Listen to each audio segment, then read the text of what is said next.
I woke up next to Madison. Her hair, still a mess of perfect golden brown waves, splayed over the silk pillowcase like nothing ever happened. Her lips slightly parted. Peaceful, beautiful, deadly.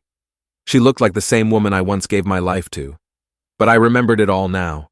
I remembered her hand in Travis's, the headlines calling me a fraud, my company torn from under me, the long, slow fall into nothing, while she smiled for the cameras like I never existed. My name turned into a joke, and in the end, her cold goodbye. Caleb, it's not personal. I just can't be held back anymore. Held back? I gave her everything. Yet here I was again, back in the apartment, back before the storm. The skyline outside our window still shone with the arrogance of a city that never looks down. My heart pounded, but my mind was ice.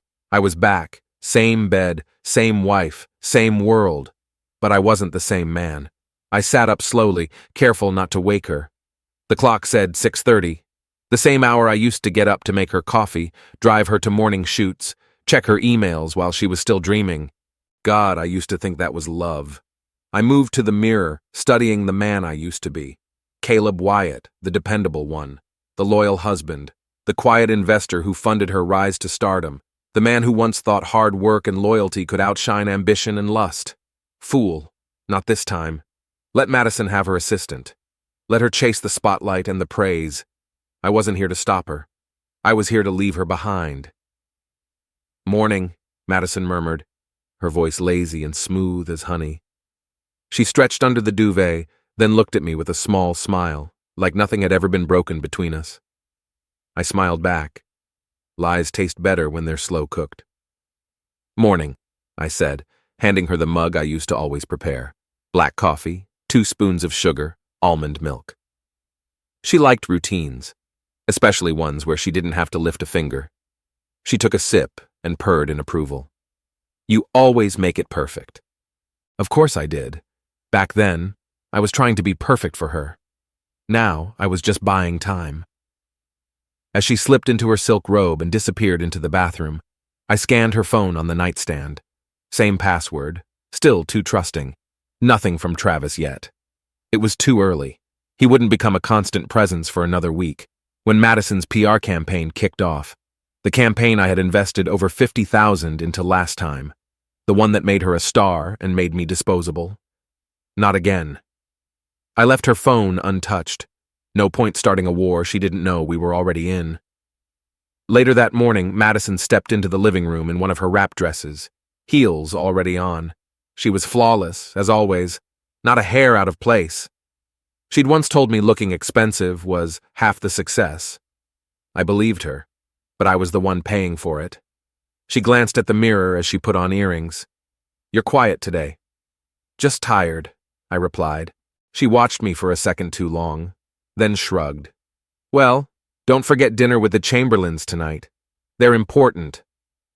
The Chamberlains. Right. The kind of friends who always smiled too much and asked if I was still doing that tech thing. I used to try to impress them. Now I didn't care what they thought. I nodded. Wouldn't miss it. She walked to the door, leaned down, and kissed my cheek. Perfume hit like a soft slap. Designer loyalty in a bottle. I'll text you later, she said. And Caleb, wear the navy suit. You look successful in it. Then she was gone, and I sat there, the coffee cold in my hand. Around noon, I visited my old office. It wasn't mine yet, technically, the building I would lease in 2 months, after Madison's betrayal forced me to start over. But this time, I had a head start. The leasing manager blinked at me. You want to rent the space this early? I smiled, just checking the lighting. He laughed. Artists. Let him think that. I signed a temporary hold. This place was going to be the foundation of something that wasn't hers. Not this time. Outside, the city moved like it always did. Too fast, too indifferent. But I wasn't lost in it anymore. I was watching it from the outside. At dinner that evening, the Chamberlains were as fake as ever. Oh, Caleb, Madison's been on fire lately, Greg Chamberlain said, patting my back. You must be proud. Always, I said, raising my glass. Madison gave me a small, approving glance. The well-trained husband. the harmless accessory. "You ever think of doing something for yourself?" asked his wife, Dana. "You're smart. You've got the eyes of a man with ideas." Madison laughed before I could answer. "He's brilliant, but he prefers to support me." I smiled at her. Not because it was funny, because it was sad. Back then, I believed that love meant letting her shine while I stood behind the curtain. This time, I'd be the one under the lights. As the night wore on, Madison leaned closer, sipping her wine. "You've been so sweet lately," she said softly, like it was suspicious. "What's going on in that head of yours?" I met her gaze without flinching. Just thinking about the future.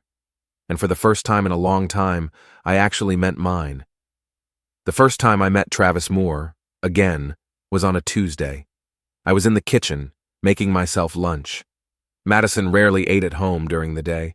Her schedule was usually back-to-back meetings, media calls, lunch with investors, or photo-ready salads with clients she pretended to like. That's when I heard the elevator ding, too early for Madison to be back. I peeked around the corner, and there he was. Same smug posture, same tailored gray jacket, same effortless smirk, like the world had never told him no. "Travis," I said calmly. He paused, surprised to see me. "Mr. Wyatt, I didn't know you'd be home." Of course he didn't. In the last timeline, I was always running around for her. Meetings, errands, chasing investments for her projects, always out of the way. But this time, I had nothing but time. I was watching. He held up a folder. "Just dropping off Madison's revised contracts for the cosmetics brand launch." "Drop them on the counter," I said. "She's out." He hesitated, as if expecting more. An invitation, maybe. Some friendly banter. But I just looked at him. He smiled tighter and placed the folder down. "Tell her I'll follow up by email." "Sure." He left, and I didn't move until I heard the elevator door close behind him. So it begins. That night, Madison came home humming. She walked straight past me, heading into the closet. "Travis said you were home. You two spoke?" "Briefly." She emerged in a champagne-colored robe, fluffing her hair in the mirror. "He's sharp, isn't he? You should hear some of the brand pitch ideas he's working on." I didn't respond, just watched her face in the mirror. She noticed. "You don't like him," she said casually, but her eyes narrowed. "I don't trust people who smile too easily." She snorted. "Well, not everyone has your gift for brooding." That was Madison. Make a joke before the moment gets serious. Flip the conversation, own the tone. But I didn't bite. "Be careful with him," I said. She froze for half a second, then smiled, slow and amused. "Why? You think he's after me?"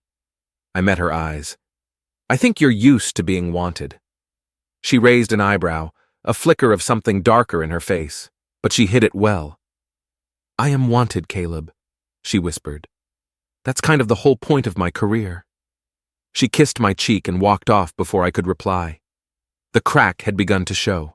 The next morning, I received a text from someone I hadn't expected, Nina Rhodes. She used to be Madison's personal assistant years ago. Smart, efficient, but she didn't last. Madison claimed Nina had boundary issues and didn't understand the culture. Translation: Nina had integrity. Her message was short. "Still want to build that thing you talked about once? I have time now." I smiled. We'd spoken only once about a small tech and lifestyle consultancy that would give smaller creators a shot at clean branding without signing their souls to toxic agencies. It wasn't a plan back then, just a dream. Now it was a way out. I replied, "Let's meet tomorrow. Coffee's on me." I wasn't just cutting Madison out of my life. I was building something better in her absence. That evening, Madison came home tense. She dropped her purse a little too hard on the console table, kicked off her heels without bothering to place them neatly, like she usually did. "You okay?" I asked. She poured herself a glass of wine and leaned against the counter. "Investors are pulling from the side campaign, the digital launch I was planning with Travis." "Why?" She paused. "Some whispers about competition, and some bad press on one of the sponsors. Nothing I can't fix." But she didn't meet my eyes. "Travis will figure it out," I said, just to see her reaction. She smirked. "He's useful, but he doesn't fix everything." I leaned back. "No, He just benefits from everything already built. That landed. She looked up sharply. What's that supposed to mean? Nothing, I said. Just saying, it's easy to add your name to something that someone else funded. Her expression hardened. She set down her wine glass a little too carefully, then walked off. She didn't kiss me goodnight that evening, and I didn't miss it. The cafe was a quiet place tucked between two lifeless boutiques downtown, the kind of spot where conversations stayed private and no one looked twice at who was meeting whom. That's why I picked it. Nina was already there when I arrived. Blazer, notebook, eyes sharp. No pretense, no fake smiles, just readiness.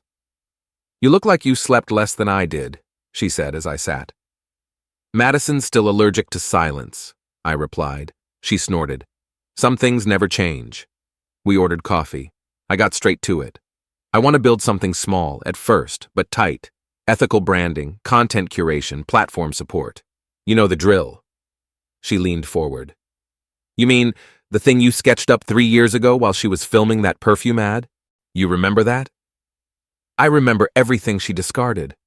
I nodded, silently appreciating her edge. That was exactly what I needed this time. Not yes men, but people who'd been burned and were still willing to strike back smartly. I've got seed capital, I said. Not a lot, but enough.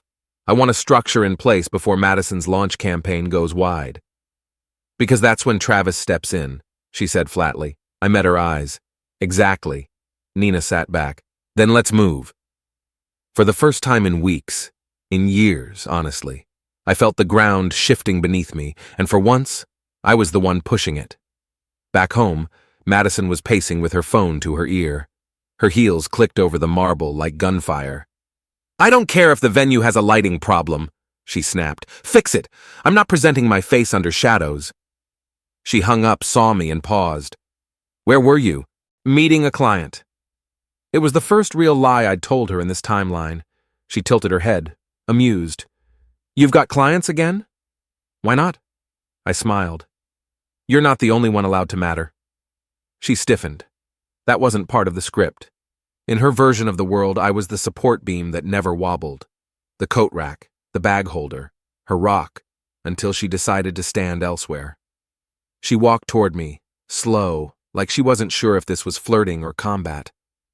You're different lately, she said. Quieter, sharper. Maybe I finally caught up. To what? To who I'm married to. There it was. That flash of recognition. She saw the mask slip. Not mine, hers.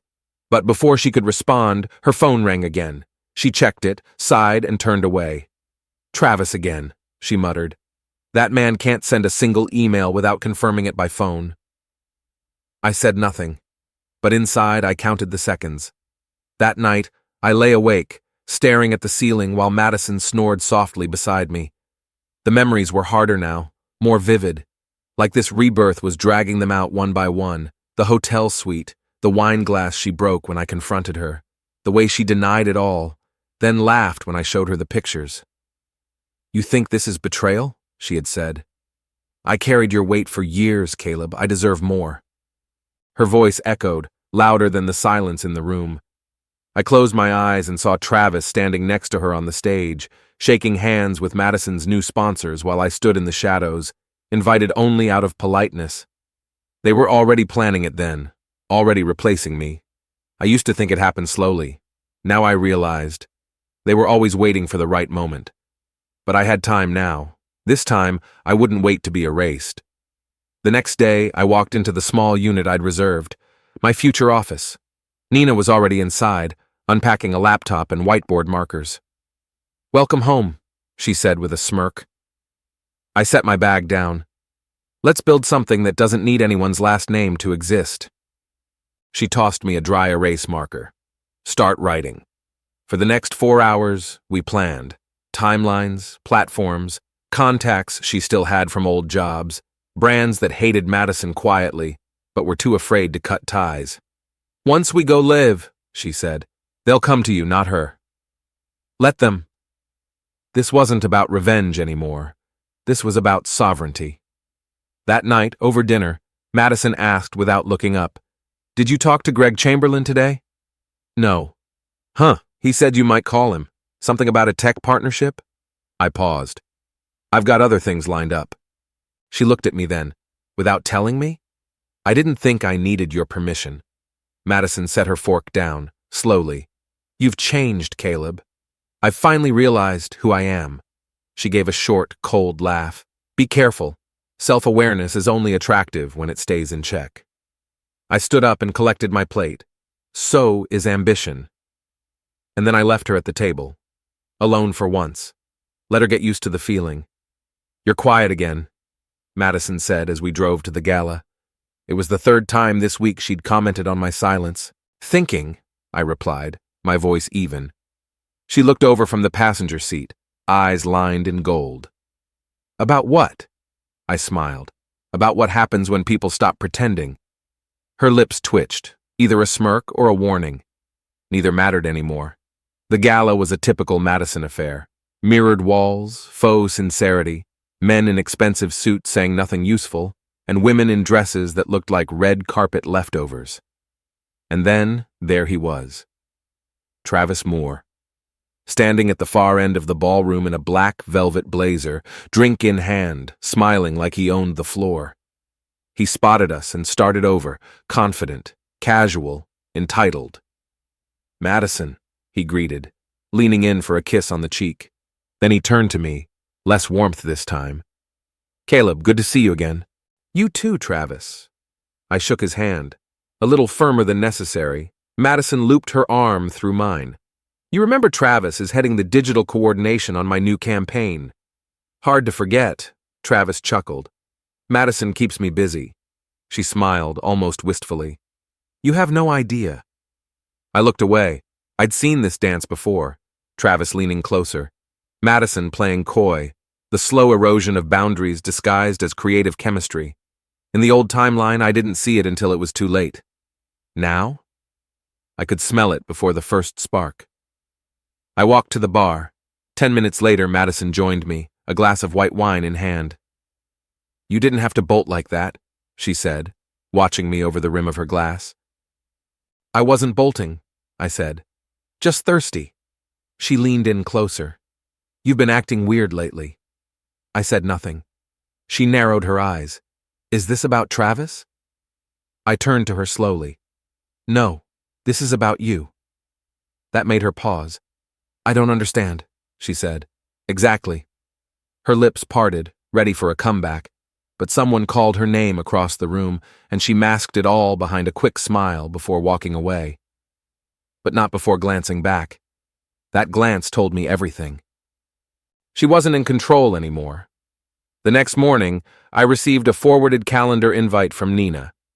3 clients had expressed interest. One was a skincare startup Madison had mocked in an interview last year for being too plain. We scheduled lunch with their founder, Zoe Lane. Nina and I arrived early. I'd seen Zoe's pitch deck. Smart, modest, effective. She didn't need celebrity endorsements. She needed clean strategy. Madison would hate her, Nina whispered as Zoe approached. Perfect, I said. Over coffee and shrimp tacos, we talked through targeting, branding, online presence. Zoe was sharp, practical, nothing fake. By the end, she asked, Why are you helping people like me, Mr. Wyatt? I thought you were part of, her world. I was, I said. Now I'm building my own. She looked at me like she understood more than I'd said. Sometimes you didn't need to shout that you'd been burned. Some people saw the ashes. At home that night, Madison was waiting. Glass of red wine in hand, hair pinned, candle lit, her soft jazz playlist humming in the background. Dinner? She offered. I ordered from that Thai place you love. I hesitated at the door. It felt like a setup. Still, I sat. The food was the same, the setting the same, but I wasn't. Halfway through the meal, she leaned forward, voice soft. I miss us. I looked at her. Her eyes glistened, not with tears, but with calculation. You don't miss me, I said. Don't say that. It's true, she exhaled sharply. You're pushing me away. No, I'm just not clinging anymore. She stood up, chair scraping the hardwood. Is there someone else? She demanded. The irony almost made me laugh. You tell me, I replied. She froze. Silence swallowed the room, and then she said it. He's just a colleague. I didn't flinch.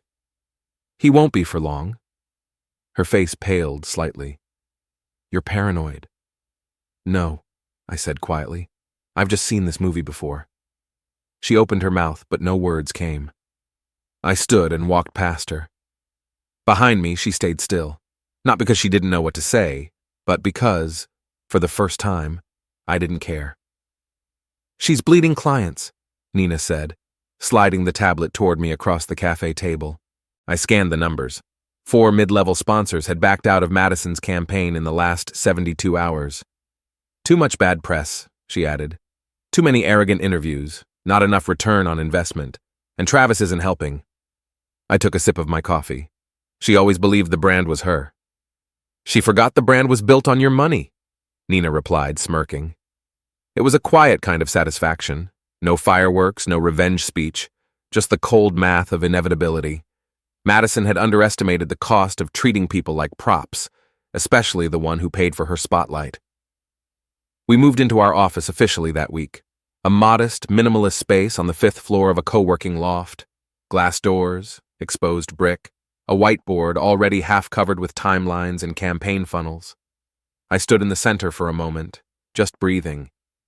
In my old life, this would have felt like failure. Now, it felt like resurrection. Nina tapped the board. Zoe Lane's already bringing in 2 referrals. If we land them, we'll be net positive by month's end. That fast? She hated working under your wife, Caleb. She's motivated. I nodded. Our first campaign was already in beta. No noise, no media circus, just results. We weren't playing Madison's game. We were replacing it. That night I came home to find Madison in the kitchen, dressed down for once. Jeans, bare feet, hair loosely tied. It was almost nostalgic. Hey, she said without looking up. You hungry? Not really, I said, placing my keys on the counter. She turned, wiping her hands on a towel. I made that lentil thing you like. That used to work. Appreciate it. She frowned slightly, stepping closer. You've been gone a lot. I met her eyes. So have you. Travis and I have been pulling 16-hour days. I raised a brow. I'm sure that's exhausting. There was a pause, an awkward silence filled with too many things unsaid. Finally, she crossed her arms. Do you think something's going on? With you and Travis? Yes. I know something will go on. Her face froze. I just don't care anymore. She laughed, short, brittle. You're trying to hurt me. No, I said. I'm just not pretending anymore. She stood there for a long time. Then, almost childishly, you're different. You're just noticing. The next morning, she burst into my home office without knocking. Are you trying to sabotage me? I didn't even look up from my screen. No. She stormed over. Then why are your clients suddenly overlapping with mine? Why are people who used work with me choosing you? I leaned back in my chair. Maybe they're tired of being disposable. Her mouth opened, but I cut her off. You used to smile at people in meetings and forget their names before you left the room. They remember that, Madison. You're bitter, she snapped. No, I said. I'm just better. She blinked, stunned, like she hadn't realized I could hit back. This isn't over, she muttered. Of course it isn't, I said calmly. You haven't lost everything yet. Later that day, I got a call from a number I hadn't seen in years. Mitchell Crane, a former investor who'd backed my early app project before Madison convinced me to pull out and focus on real influence. He sounded curious. I heard you're in the game again. Quietly. I like quiet. Loud brands burn fast. What are you building? I told him. There was a pause. Then he said, Send me a proposal, tonight. I hung up, stunned for a second. He was the first real domino, and Madison had burned that bridge herself. That evening she came home late. Lipstick faded, heels in her hand. She didn't speak, just passed me in the hallway like I was invisible. I turned on the TV, muted. She appeared behind me minutes later. I know what you're doing, she whispered. I muted the screen again.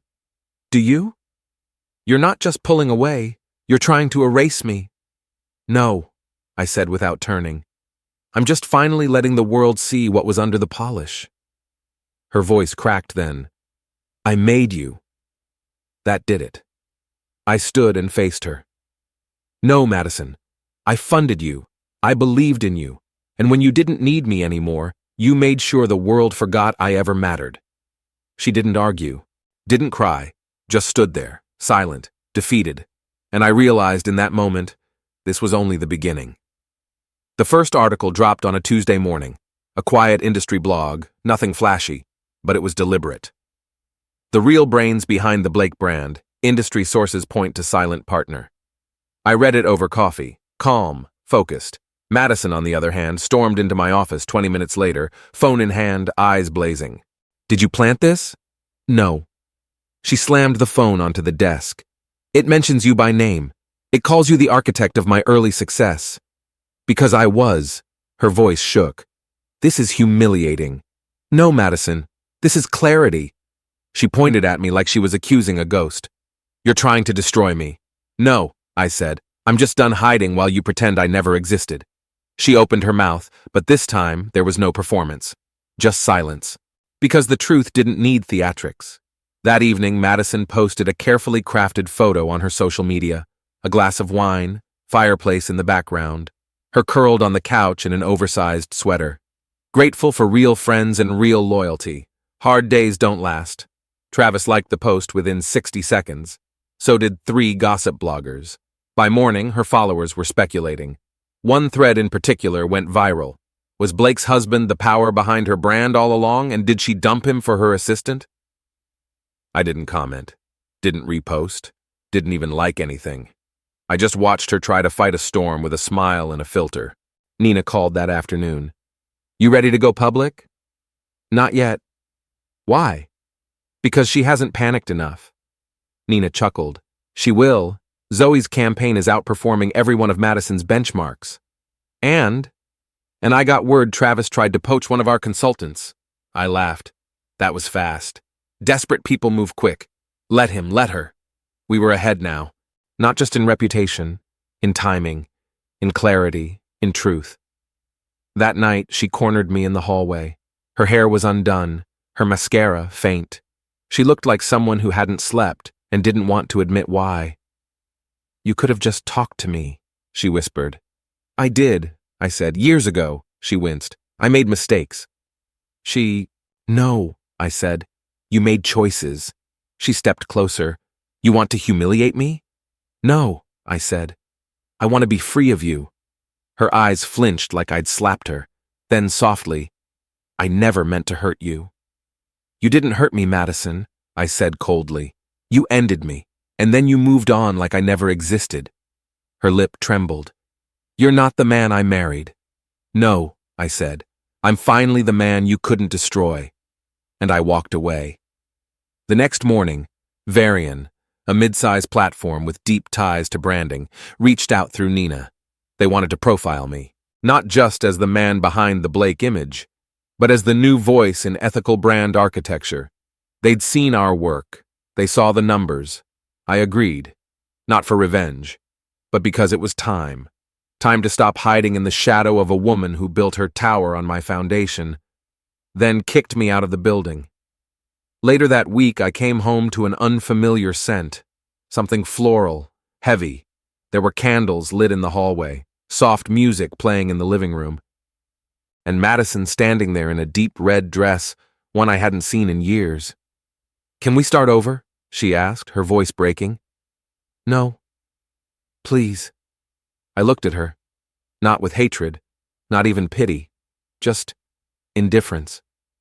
"You already made your choice," I said. She stepped closer, almost desperate. "I miss you." "No," I whispered. "You miss control." Her shoulders dropped, and for the first time, she looked small, like the empire was too heavy now that no one else was holding it up. I left her there. No anger, no last words. Just freedom. At midnight, Travis posted a picture of himself at Madison's loft. No tags, but it didn't need any. The city noticed. And so did the sponsors. The next day, her agency pulled 2 projects. and I didn't lift a finger. The invitation arrived on a Thursday. A sleek, matte black envelope slipped under my office door, old-fashioned, deliberate. The card inside was embossed in silver. Panel, branding powerhouses of the new era, presented by Varian. Keynote guest, Caleb Wyatt, not Madison Blake's husband, just me. I held the card in my hand for a moment, then handed it to Nina. "Take a picture of that," she said, grinning. "Frame it next to the quote she gave 3 years ago. He's not really into the spotlight." We both laughed, not with cruelty but with clarity. She was wrong then. Now the light was mine. That weekend, Madison appeared on a late-night podcast, the kind that usually pandered to influencers trying to revive themselves. The host opened with tension masked as charm. "So, Madison, some people online say you wouldn't be where you are without your ex." Her smile barely held. "I built everything myself," she said tightly. "The right people know that."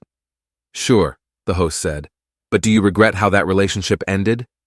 She paused, too long, then forced a soft, fake chuckle.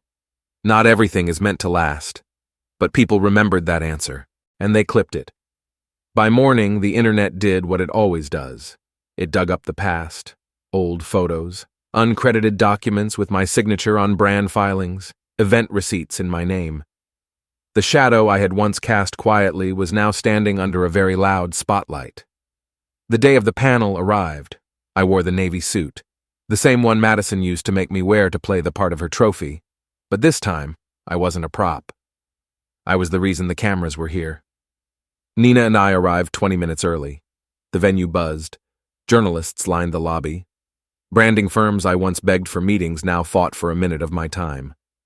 I was walking past the photo wall when I saw her, Madison, in a crimson pantsuit, lips drawn into a battle line. Travis stood beside her, too close. No tie, just tailored arrogance. "Caleb," she said, like we hadn't already burned the bridge. "Madison," I replied. "I didn't know you were speaking." "I'm closing the panel," I said flatly. Her eyes flickered. It was the first time we stood on the same stage where I wasn't following her. It shook her. "You should be careful," she whispered. "This industry forgets people fast." "No," I said. "It forgets frauds fast." I walked away without looking back. Travis didn't say a word. The panel went live at 7 o'clock. I sat between two powerhouse founders and held my own like I'd been there all along. We discussed accountability, authenticity, personal branding. At one point, the moderator asked, "Do you believe personal betrayal and business should ever mix?" I didn't blink. "Betrayal and business already mix," I said calmly. "But how you respond defines who's worth trusting." The crowd nodded. Phones went up. Tweets flew. #Caleb Wyatt trended within the hour. Afterward, I gave interviews, shook hands, posed for pictures. Meanwhile, in the green room, Madison sat with her publicist arguing damage control. One outlet had already run a new headline. "Madison Blake's ex emerges as the face of branding integrity. Can she survive the shift?" That night she called. I let it ring. The next morning she sent a message.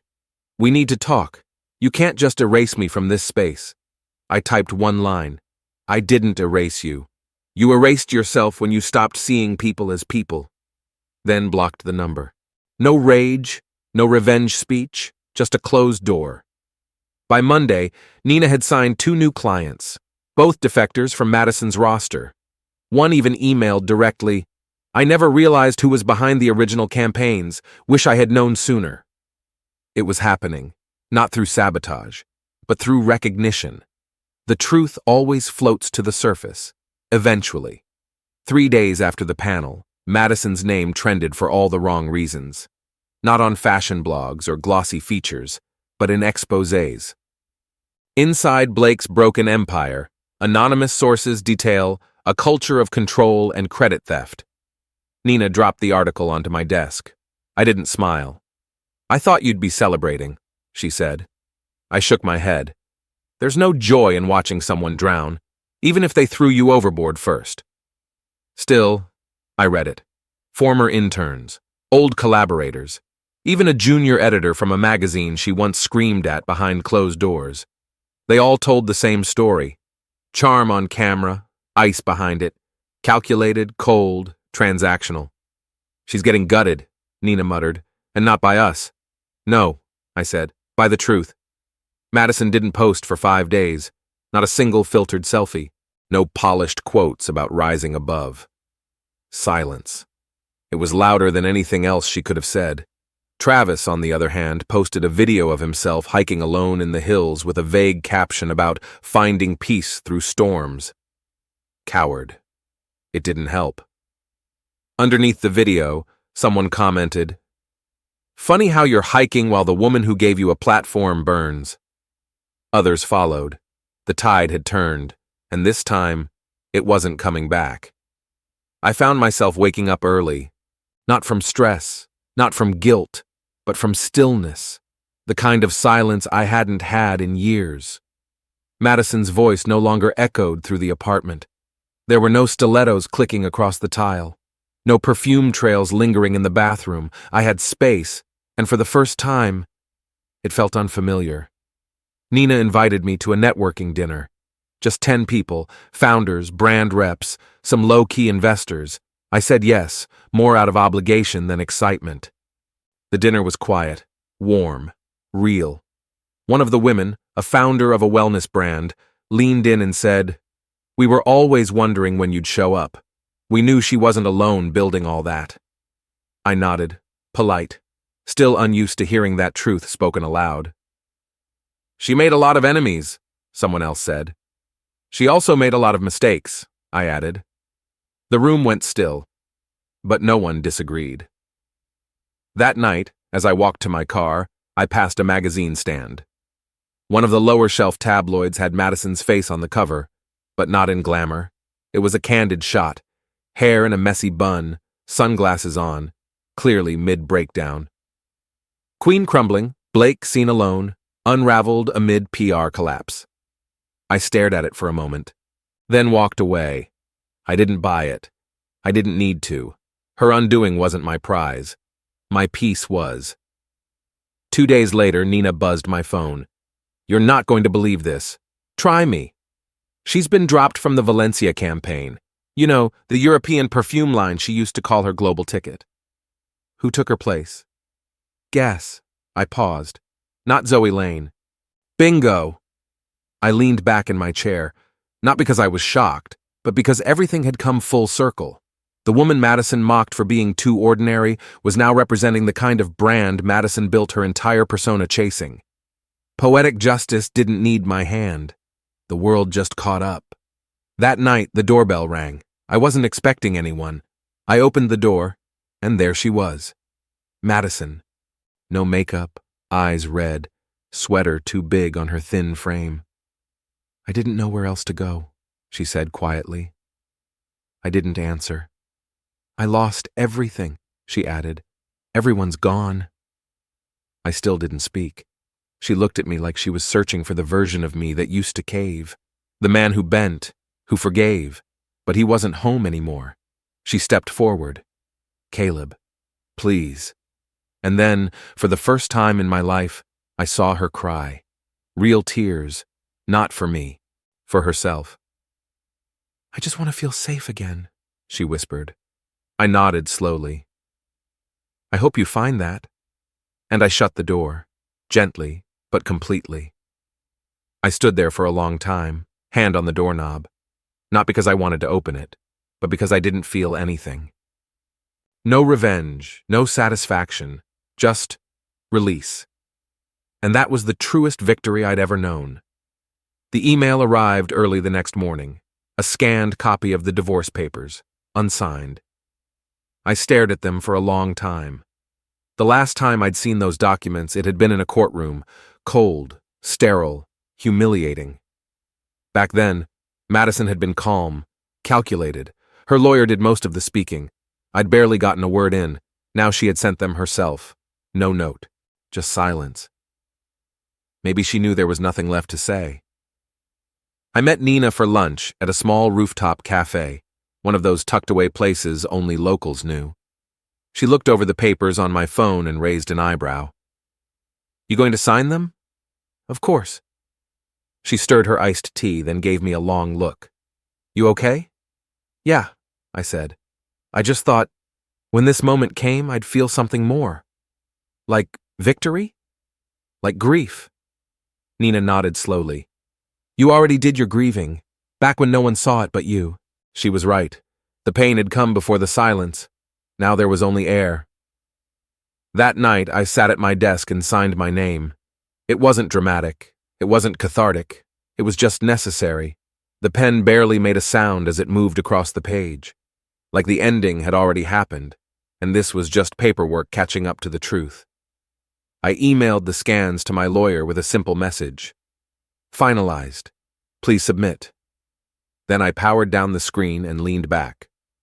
Done. 2 days later, the story broke. Madison Blake, officially divorced. Former branding icon begins new chapter alone. The press used neutral language. They always did when the fall had already hit rock bottom. Photos showed her at a brunch alone, sunglasses on, smiling faintly while pretending not to see the cameras. The comments were brutal, some mocking, some sympathetic, some wondering if she'd ever return to form. None of them asked about me. For once, I wasn't the footnote. That week, I launched the soft rebrand for our company, Wyatt and Road Strategies. Simple, direct, equal. Clients responded well. Nina received an offer to license one of our internal brand models. A mid-size firm offered 6 figures to buy early access. We declined. This wasn't about quick wins anymore. It was about building something real, something I didn't have to apologize for. Late Friday evening, I got a call from a number I didn't recognize. I let it go to voicemail. Later, I listened. Madison's voice. Soft, quiet, hollow. I didn't expect to feel this lost. Not really. I thought I could pivot. But the silence is louder than I thought it would be. I don't know if you'll hear this or care, but if you ever wonder, I did love you. In my own way. I just loved myself more. Click. No second message followed. I deleted it, not out of anger, but because I didn't want her words sitting in my memory any longer than they already had. She made her choices. Now, I was living mine. A week later, I stood in front of my new apartment, a place I picked for the windows, not the address. It had light, space, quiet. I didn't need skyline views anymore. I needed peace. As I unpacked a box of old notebooks, I found a photo I didn't remember keeping. Madison and I, years ago, young, stupid, in love. I looked at it for a while, then put it in the trash, not because I hated who we were, but because I no longer needed a reminder of who I'd outgrown. That night, I sat on my small balcony, sipping coffee, watching the street below. No scandals, no shouting, just life moving forward. And I realized something strange. I wasn't waiting for anything anymore. Not an apology, not justice, not closure. Because I'd already found it, in the quiet, in the rebuild, in the moment I finally chose myself. There was a stillness in my mornings now. Not the awkward, heavy silence of tension, but a clean, almost meditative quiet. No deadlines shouted at me from the bedroom. No passive-aggressive sighs. No perfume seeping under the door, reminding me I wasn't enough. I brewed coffee without rushing, sat on the balcony with a journal, watched people walk their dogs or rush off to jobs they probably hated. I didn't envy them, not anymore. I had earned something they couldn't see, peace. Nina came by the office just before noon, waving a glossy invitation. Big conference in Aspen, she said. They want us to speak about authenticity in brand culture. I took it, read the embossed gold lettering. Do they know what that word means? She laughed. Probably not, but they know we do. I shrugged. You want to go? She tilted her head. I think you should. You're the name they're looking for now. I hesitated. The old me, the version who needed Madison's approval, would have jumped at the spotlight. But the new me?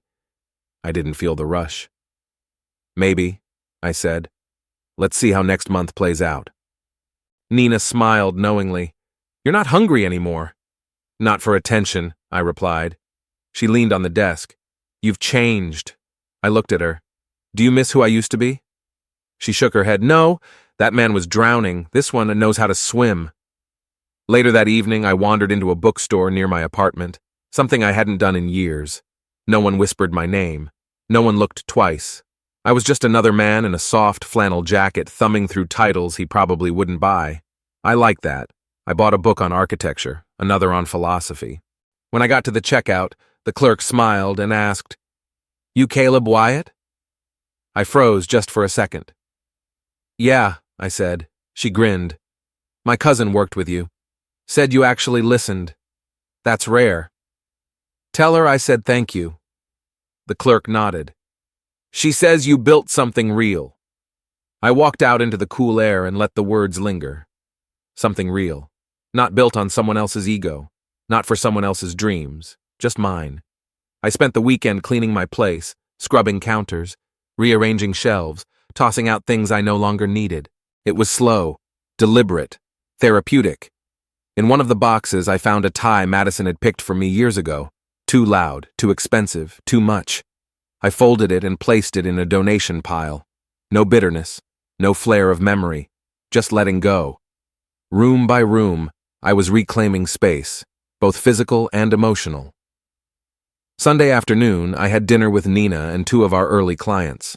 The vibe was casual, warm, everyone in sneakers and open jackets, laughter easy, stories shared without filters. At one point, Zoe Lane, now the face of a global perfume campaign, leaned in. "I've been thinking," she said. "Would you ever consider consulting for startups run by first-timers, like mentorship?" I paused. "Not to scale," she added quickly. "Just selectively, quietly." I looked at Nina. She nodded. "We were actually thinking the same," Nina said. "You've got the kind of story that people don't just want to hear. They need it." I thought about it on the walk home. Not the idea of being admired, but of helping others build something honest, something not dependent on image, followers, or fame. Maybe this was the next chapter, not a rise, but a rooting. When I got home, I opened the window and let the night air roll in. City lights blinked below like a rhythm I no longer needed to chase. My phone was silent. No scandals, no fire alarms, no ghosts. And I finally understood. Freedom isn't loud. It's not revenge or applause or proving them wrong. It's walking past the mirror and seeing yourself, not who someone else needed you to be. It's peace with no audience. A life lived forward. And for the first time, I was living. Madison Blake was no longer trending. That was the first sign. The second? She hadn't been invited to the National Branding Summit, the very event she once dominated as its keynote darling. Now? Her name wasn't even in the footnotes. Nina sent me a screenshot of the speaker lineup. "You're listed first," she said with a grin. I responded with a thumbs-up emoji, then left the message unread. I didn't need to win anymore. Not like that. A week later, I ran into someone I hadn't seen in years, Margot Tennant, a former friend of Madison's, one of those socialites who collected followers the way others collected shoes. She spotted me outside a gallery downtown and waved like we were old classmates. "Caleb, my God, you look different." "Better or worse?" She laughed. "Definitely better. Lighter." She leaned closer. "So, I heard Madison's moved out of her loft. Some investor pulled funding and she couldn't cover the lease." I nodded, neutral. "That'll happen when you burn every bridge in sight." Margot blinked. "She's not well. I ran into her at a launch last month. She looked haunted." "I hope she finds help," I said, and meant it. Even if she'd never hoped the same for me. Margot tilted her head. "She always said you'd come crawling back. She always needed to believe that." "Well," she sighed, "some people only know how to live in drama." I didn't argue, because I had lived there once too, and now I was outside looking in. That night I opened a new notebook. Not for business, just thoughts. I wrote, "Freedom doesn't always come with joy. Sometimes it arrives with silence and waits to see if you can survive it." I did. Now what? I didn't have the answer. But I was finally in a place to ask the question honestly. At work, Nina and I onboarded our 10th client, a nonprofit brand focused on mental health resources for creators. Young, scrappy, passionate. During our discovery meeting, their founder, a shy guy named Wes, looked at me nervously and asked, "Do you ever regret giving so much to someone who didn't give it back?" I paused. then smiled. No, I said, because I learned how to give to myself after that. He nodded slowly. That's what we're trying to teach too. For the first time in a long time, I didn't just feel seen. I felt useful. Later that week, Nina mentioned she'd seen a video clip circulating, grainy footage of Madison at a small local panel, her hair unstyled, voice flatter, energy scattered. She's not the same, Nina said quietly. None of us are, I replied. I didn't watch the clip. Not because it hurt, but because it didn't matter. She was no longer the mountain I had to climb or the fire I had to walk through. She was just a chapter, written, closed, filed away. Sunday evening I had coffee with Zoe at a rooftop bar overlooking the city. She was glowing, poised, confident, dressed simply but elegantly. We talked about campaigns and balance, about pressure and sustainability, and then she said something that stuck. You know, most people in this industry are just trying to stay seen, but you're building something you don't even need to post about. That hit harder than any award or article ever could, because she was right.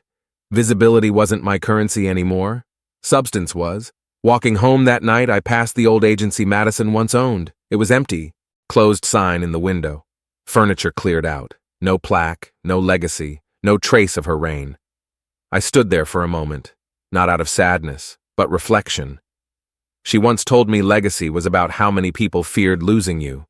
Now I knew better. Legacy was what you left standing after everyone stopped watching, and mine was still growing. The first time someone called me a blueprint was at a conference in Denver. It came from a young CEO, maybe 26, wide-eyed and earnest, during a breakout Kianda. I just want to say, your story gave me the courage to walk away from a partnership that was killing me, he said. You didn't just survive. You showed what rebuilding with dignity looks like. The room nodded. I should have been proud. Instead, I just felt quiet. Not humble, not overwhelmed, just clear. Because I hadn't done any of it for applause, and yet people had noticed anyway.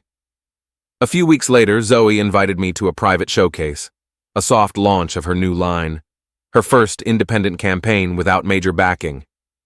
You inspired this, she said as we stood beside the floor-to-ceiling windows. When you stepped out of her shadow, you showed a lot of us we could leave ours too. I glanced around the room. Everyone here had built something on their own terms. No media circus, no fake gloss, just steady work. And somehow, I'd become a lighthouse for it. Don't put me on a pedestal, I said. Zoe smiled. No one's doing that, but we are watching how you stand. I returned home late that night, lighter than I expected, until I found the envelope. No return address. Inside, a single black and white photo. A picture of Madison, walking alone down a New York street, coat wrapped tight, head down. On the back, in familiar handwriting, I didn't know I could miss someone who isn't angry at me. No name, no number, just that. A quiet admission, a late one. I tossed it in the drawer and didn't take it out again. She wasn't my anchor anymore. I wasn't her mirror. At Wyatt and Rhodes, we introduced a mentorship initiative, monthly calls with young founders and creatives. Nina handled logistics. I handled honesty. Start small, I told one woman during a session. Start with yourself. If you're not proud of it when the lights go out, it's not real. That line spread. Someone turned it into a quote card online. A week later, a journalist called it the Wyatt Principle. I hated the name, but I respected the intent. It wasn't about me. It was about something worth believing in. At a networking event in early spring, I crossed paths with someone unexpected, Grant Huxley, one of Madison's former backers. Once smug and sharp-suited, he now looked 10 years older and 20 pounds thinner. Didn't expect to see you on the main panel, he said, drink in hand. You should have, I replied. He looked away, embarrassed. Didn't know what she really was, he muttered, not until the end. You didn't want to, I said. He nodded once. That's true. Then, you ever speak to her? No. Grant sighed. She's not the same. Neither was I, and only one of us had turned that into something. By summer, Nina and I had been invited to partner with a coalition of socially responsible branding firms. It wasn't glamorous, but it was meaningful. As we toured one of the workshops, she pulled me aside. "You realize what you've done, right?" I gave her a look. "You didn't just recover," she said. "You redefined what recovery can look like, for people like you, for men who've been crushed quietly.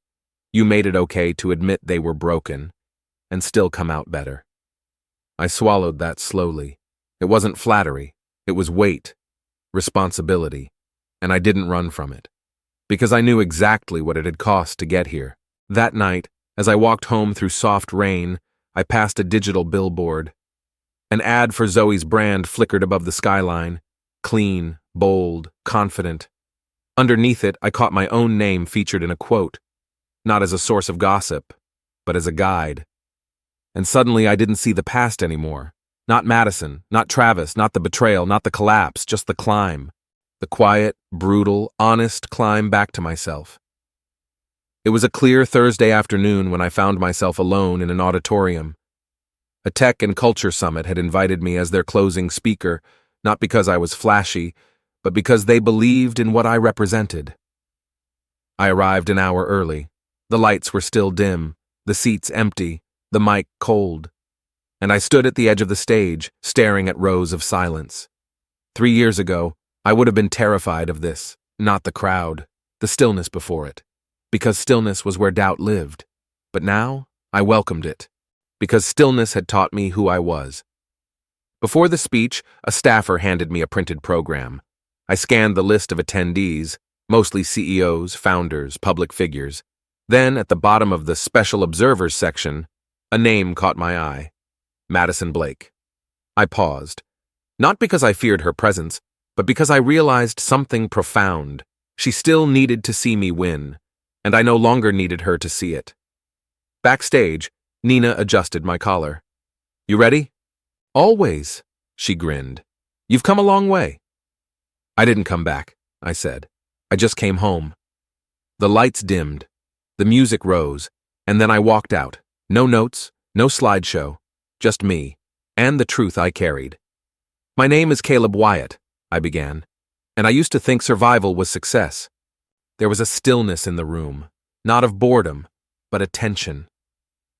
I thought if I made it through the pain, the betrayal, the collapse, I'd win.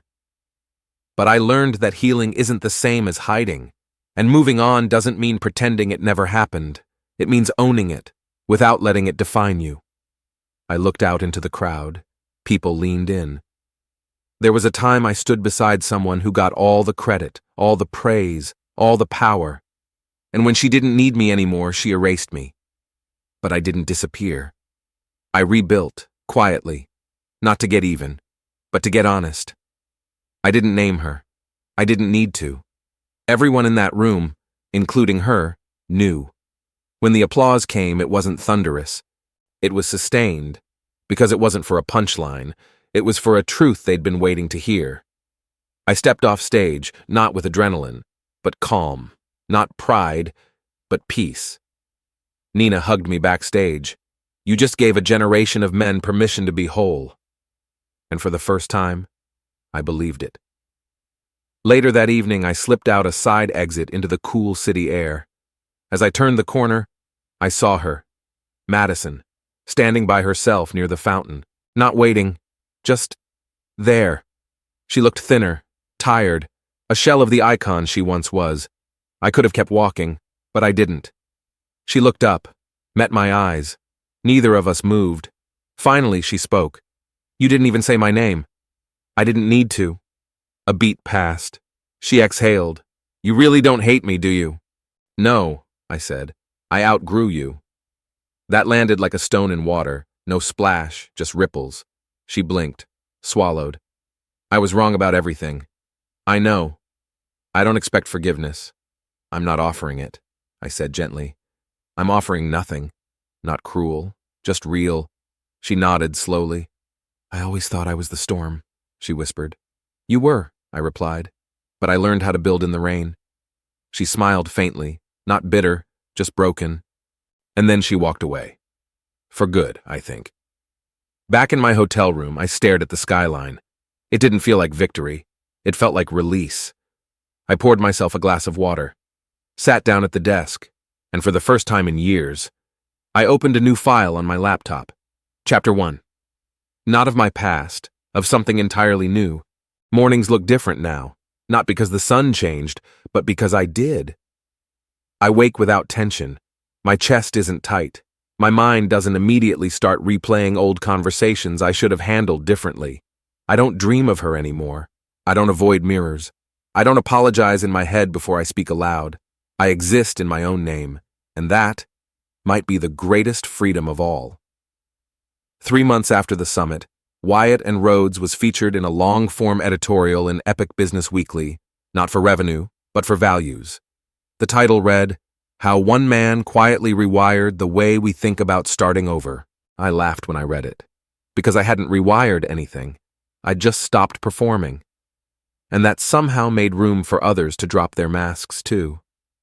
Nina walked into the office one morning with 2 coffees and a sly grin. "Guess who wants to partner with us?" "Is this a trick question?" She handed me a folder. It was a collaborative proposal from a well-known incubator that had once backed Madison's early ventures. They were pivoting now, focusing on authenticity-based mentorship models. "They want you to lead it," Nina said. I stared at the cover letter. They weren't asking me to co-sign someone else's vision. They were asking me to help define a new one. I didn't say yes immediately, not because I doubted them, but because I didn't rush anymore. I read every line, highlighted, reread, and then I signed, not to prove I belonged, but because I knew I did. That weekend I drove upstate. No schedule, no agenda. Just me, a small bag, and a notebook. I stayed in a cabin by a lake. No Wi-Fi, no reception. In the quiet, I wrote. Not strategy decks or investor notes. Just thoughts, fragments of peace I never thought I'd earn. One entry read, "It wasn't her betrayal that defined me. It was how I chose not to stay broken. My strength wasn't in walking away. It was in not looking back." I closed the book and went for a walk. Birds above, leaves crunching beneath me. No flashbacks, no anger, only air, only now. Back in the city, I passed an old billboard location that used to display Madison's face. Now it showcased a campaign from a small eco-startup I'd helped launch 2 quarters ago. It didn't scream, it didn't glow, it just spoke, and people were listening. That's all I ever wanted.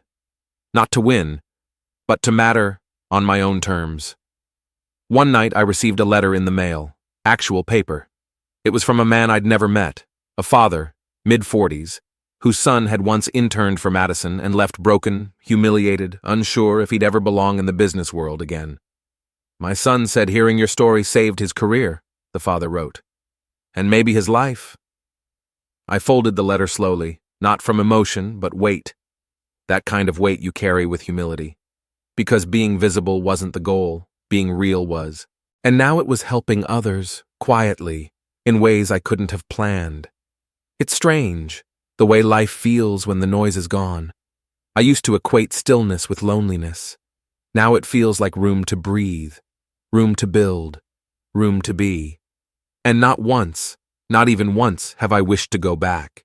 Not to her, not to who I was when I loved her, not even to the man who walked away. Because I'm not walking anymore. I'm rooted, and that's the start of everything.